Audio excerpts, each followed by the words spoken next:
He shrunk the cabinet from 20 to 10, but Greece's debt may not be so easy to reduce. The lineup is dominated by left-wing academics, and only one minister has any previous experience of government. Prime Minister Alexis Tsipras sees the transformation as a positive. He wants to show Greeks they'll get the change they voted for.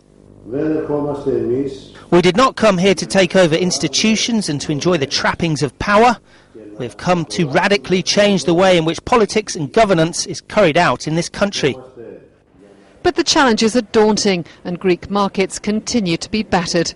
3 days after the election, short-term borrowing costs topped 17%. Even longer-term ones were above 10%.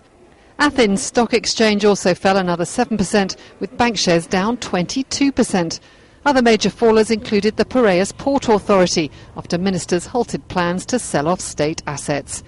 Investors are finding it hard to see how Syriza's electoral promises to abandon austerity can be achieved while carrying through agreed fiscal and structural reforms. Nick Beecroft is from Saxo Bank. Those things could turn out to be mutually incompatible. At the moment I'd only put, let's say, a 20 to 25% chance on a Grexit, but I don't think it's inconceivable by any means, and I do think the market, and possibly even the German government, is underestimating the potential impact of that.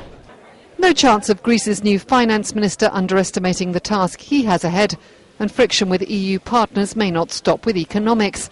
Greece also appeared to distance itself from an EU call to consider broader sanctions against Russia.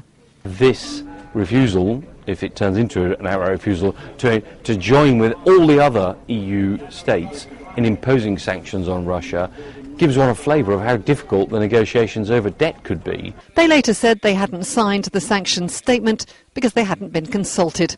Either way, it suggests a long haul ahead, even with talk from the finance minister of a new relationship of trust and honesty between Greece and its European partners.